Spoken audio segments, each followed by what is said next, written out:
Today at 6, thousands of nurses in England are involved in their biggest day of strike action so far in the dispute over pay. Intensive care and cancer services are affected for the first time. Half of NHS trusts have been hit. Each and every one of these selfless nurses are standing out today, losing another day's pay to save their NHS and to make sure that we can get our 7 million plus patients off those waiting lists and given the care and treatment that they deserve. Well, the government says it's made a fair and reasonable offer that other health service unions have accepted. Also on the programme, escaping Sudan, thousands more try to flee the fighting in Khartoum as the last UK evacuation flight takes off. May Day mayhem across France, widespread anger again over plans to raise the pension age to 64. Why 12 pubs and restaurants have closed every day in the last year as the cost of living crisis bites. Fantastic, absolutely fantastic. And Luca Brissell bristles with confidence in the World Snooker Final. The Belgian takes a 5-frame lead over Mark Selby into the last session.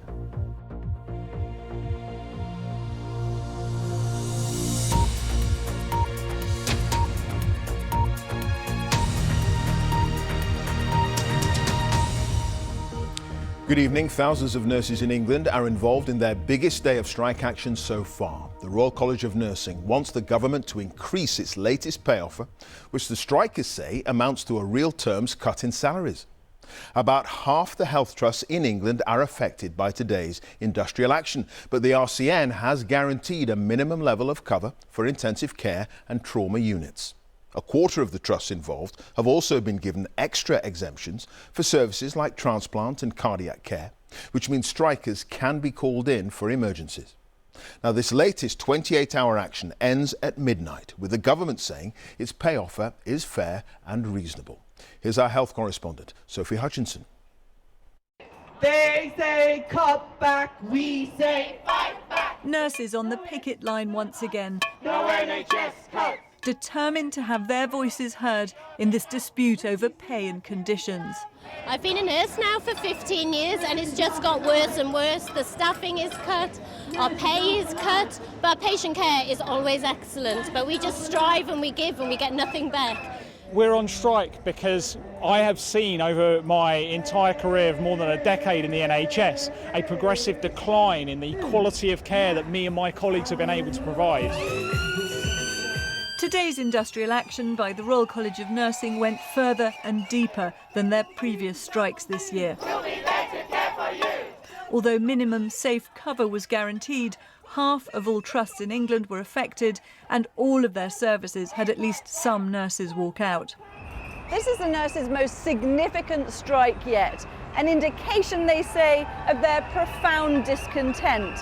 But the Royal College of Nursing's mandate to strike runs out at midnight tonight, and there is a question about how much appetite there is for more industrial action. There will be a ballot mid-May of our members, and that will close mid-June. And if we are successful in that ballot, unfortunately, and if the Secretary of State refuses to listen to these brilliant nurses, we will be finding ourselves on picket lines right up to Christmas. That's not a good look for any government to keep their nursing staff on picket lines for now a year. But will that happen?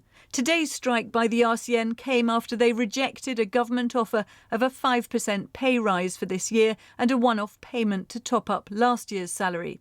Members of the Unite union have also rejected the deal and were striking today. But other unions representing ambulance staff, midwives and physios have accepted the offer, and it looks as though they're in the majority. We will now get together on Tuesday. The NHS Staff Council will meet to vote on whether it accepts the agreement that we negotiated with them. I think it's right to wait for the NHS Staff Council to come to that decision, and I think this strike is premature and is disrespectful to those trade unions that will be meeting on Tuesday.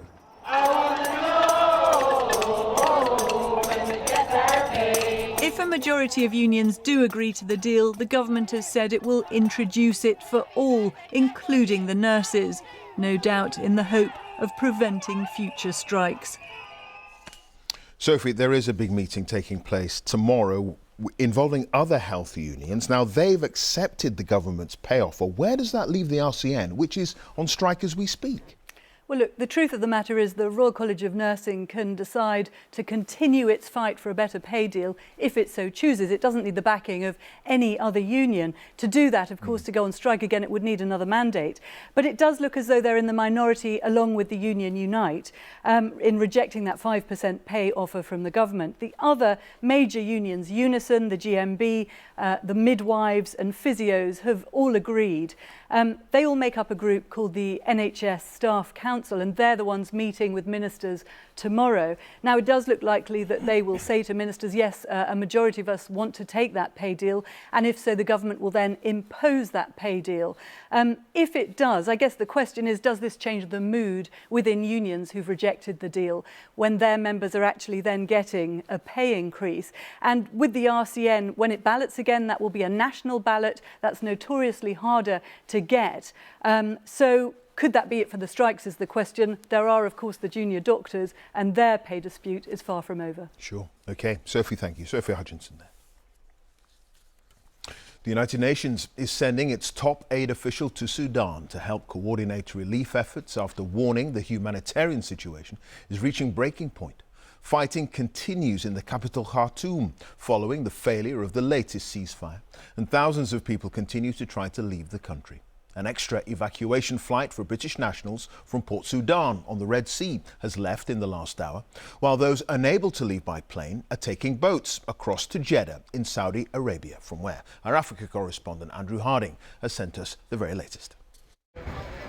Britain's airlift may be ending, but the larger evacuation effort from Sudan goes on.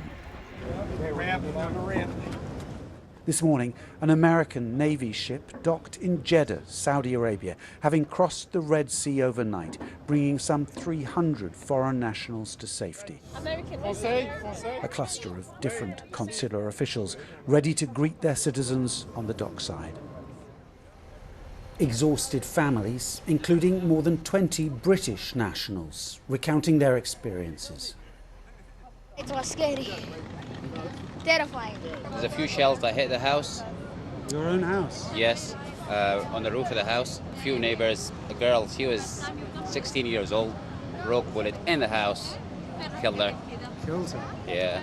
I left behind my family, and I don't want to. I really don't want to go. But my husband, my kids, in the U.S.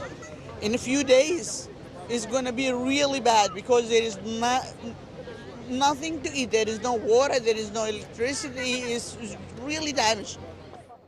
These foreign evacuations are happening more regularly now. Indeed, some countries, like Britain, are already starting to wind their operations down. But the conflict that triggered all this rages on. Sudan's two warring generals, despite agreeing to yet another ceasefire, seem determined to settle this militarily. More smoke rising over Sudan's capital, Khartoum, today, and more defiance from the men with guns. Here, the paramilitary RSF brandishing their weapons in the city centre, vowing to fight on.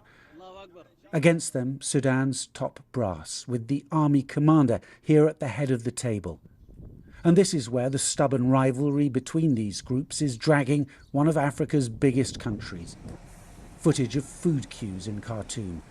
A global relief operation has barely begun to address the humanitarian crisis growing here. And not just here in the capital. The whole of Sudan now risks plunging into a more fragmented conflict. Andrew Harding, BBC News, Jeddah, Saudi Arabia. Another major American bank has gone bust, the third this year. Regulators say First Republic is now being sold to the investment giant JP Morgan Chase. Here's our business correspondent Mark Ashdown. Investors and customers have been deserting First Republic Bank. In just 2 months, its shares have tanked from $147 each to just $3.50. And $100 billion of deposits have been withdrawn. When confidence goes, money tends to follow. The US banking regulator has now brokered a multi-billion-dollar rescue deal. The investment banking giant JP Morgan Chase will take on all 84 branches, and all deposits will be guaranteed by the US government. Now we have resolution on the highest profile bank that's been teetering since Silicon Valley Bank went under and Signature Bank went under. So I think it is time to take, kind of a deep breath with all of this. First Republic was known for having a big mortgage lending business and a large stable of wealthy clients. As interest rates soared, it was forced to borrow at higher rates and was always seen as vulnerable. Now, there have been fears this is the start of another financial crisis. If we look back at 2008, yes, it started with one bank, Northern Rock, but quickly spread to lots of others. Now, the issue then was weak rules around mortgage lending, and pretty much every bank was exposed. Since 2008, the rules around lending have been tightened, and banks now have to have more money in reserve to ride out difficult periods. So I think the hope now is this can be contained to a few banks, and this is the end of this recent turmoil. If this had happened a month ago, I think there would have been substantial concerns about basically contagion, the concept that one bank is going to cause another bank to fail and runs on banks. The marketplace has settled down a good bit over the last month. At least one more interest rate rise is predicted, both in the US and the UK. Smaller banks then could yet face more strain. The US stock market was flat today after the recent volatility. This rescue deal seems to have calmed the mood. Mark Ashdown, BBC News. Protesters in France have used traditional May Day rallies to voice their continuing anger over President Macron's pension reforms. He wants to raise the retirement age from 62 to 64. Police were involved in clashes in several cities, firing tear gas and using water cannon in Paris, as Nick Beake explains. The May Day March, a French tradition reaching back decades, but fueling this year's protest, the vision of a future where people must work longer. Grandmother Clara, a retired postal worker, is refusing to accept the new law. And we're in the street and making a mess, a really good mess. I think it's possible to win. I'm here to win. Within minutes, the soundtrack of the city changed. The hardcore clashing with some of the 5,000 Parisian police on patrol. A cloud now hangs over President Macron's second term in office after he bypassed Parliament to get his signature policy through. This pension reform may have already gone through, but still, people are extremely angry. Yes, this is the hardcore element, but it reflects a wider anger of the French people. This was the western city of Nantes. Of course, it's hard to know how much of all of today's trouble was actually linked to the pensions. In the east, though, Strasbourg, more protests that turned violent. After a rejection of the president's claim, he's only bringing the official French retirement age into line with other European powers. This evening, hundreds remain on the streets of the capital, but no sign yet any of this will make the French government change their minds. Nick Beake, BBC News, Paris. New figures show as many as 4,500 hospitality venues across Britain shut down in the past year. That's around 12 a day. Soaring business costs, rising prices and punters with less cash in their pockets to spend are some of the factors, as John Donnison now reports. Bank holiday in the boozer. What's not to like? Well, it turns out if you're in the hospitality business, quite a lot. I mean, we closed some of our kitchens. Clive Watson runs more than 40 pubs, including this one in West London. The last 12 months, we thought COVID was behind us, but then we went into this storm of cost increases, particularly on food, which has gone up by 20%. Labour, just recently, hike in the labour costs, that's gone up by 10%. Drink prices have gone up about 10 to 15%. So the cost impact has been huge on the industry. If it's the punters, though, who pay the price, you risk losing business. It's not ideal to pass the cost on because they become less competitive in the market. People don't want to spend more money because costs go up with heating, etc. And it does affect business, but they have to pass the cost on, otherwise, as I say, they're going to have to close down. It's obviously just been payday, so we're all come out, no brainer. But yeah, at the end of the month, we definitely decide to stay in. And do you feel places have got more expensive? Yeah, 100%. Yeah. I mean, but I don't blame them, to be honest, because they're getting less people walk through the door. They're doing a brisk bank holiday trade here in West London, but there's no doubt it's been an extremely challenging year for the hospitality industry. Some 4,500 businesses have closed in the last 12 months at a rate of around 12 a day. Things have actually improved a bit since the start of the year. They're now closing at a rate of only 8 a day. High energy costs remain one of the single biggest factors. The Italian restaurant chain Prezzo recently announced it was closing 46 of its outlets, placing much of the blame on high utility bills. Today marks the start of a big month for the hospitality industry, with 3 bank holidays, including the coronation weekend. But for thousands of businesses, it comes too late. John Donnison, BBC News. At the World Snooker Championship final, Luca Brecel has extended his lead over the 4-time champion, Britain's Mark Selby. The Belgian is trying to become the first player from mainland Europe to win the title. Joe Linsky has that story. Here comes the Belgian bullet, Luca Brecel.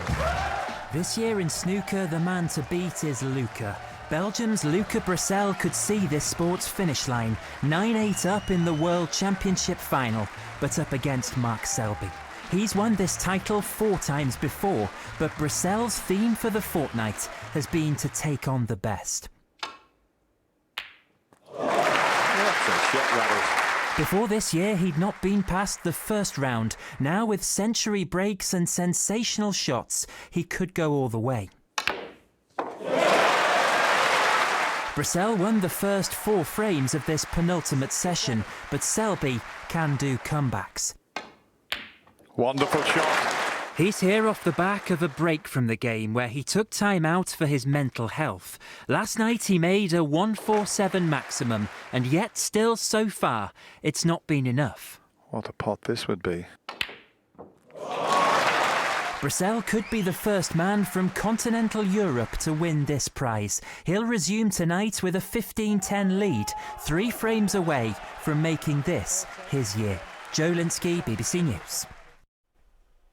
Time for a look at the weather news now. Ben Richards here. Hi, Ben. Hi, Clive. Thank you. Good evening. Mixed fortunes temperature-wise this bank holiday Monday. It looks as if Wales has had its warmest day of the year so far, 19.4 degrees Celsius in Cardiff with some sunshine overhead. But it was not like that everywhere. This was Shetland, some big shower clouds and temperatures of just 5 degrees this afternoon. That chilly air has been pushing its way down from the north, in fact all the way from the Arctic, behind a very weak weather front. There's not much to look at here on the satellite picture, just an area of cloud with the odd spot of rain working its way a little bit further westwards as we go through the night. Any showers we have right now across eastern England, they will tend to ease, could turn quite misty and murky down towards the far southwest. But in that cold air that's come all the way from the Arctic, temperatures in Highland Scotland could get down to -2 Celsius overnight. So a frost to take us into Tuesday morning. Now a lot of dry weather around tomorrow, but here's our very weak weather front. Just a lot of cloud for many of us as we go through the day. Best of any sunshine, I think, across southwest England, although murky for some coasts. Wales, Northern Ireland too. Small chance for a shower, but temperatures in the west of Northern Ireland up to 18 degrees. It will be quite a lot cooler for northern and eastern parts of the UK. Now, this is how Wednesday looks for England and Wales. Some spells of sunshine. Northern Ireland and Scotland seeing more cloud. A little bit of rain here and there. Temperatures generally between 8 and 16 degrees. As we look further ahead towards the end of the week and, of course, towards the coronation weekend, well, actually, things look like turning quite a lot more unsettled. There will be some showers or longer spells of rain, but not all the time. Clive. OK, Ben, thank you. Ben Rich there. That's it. I'll be back at 10, but you can keep up with all the latest developments on the BBC website. And the news continues here on BBC One now as we join our colleagues across the nations and regions for all the news where you are. Have a very good evening.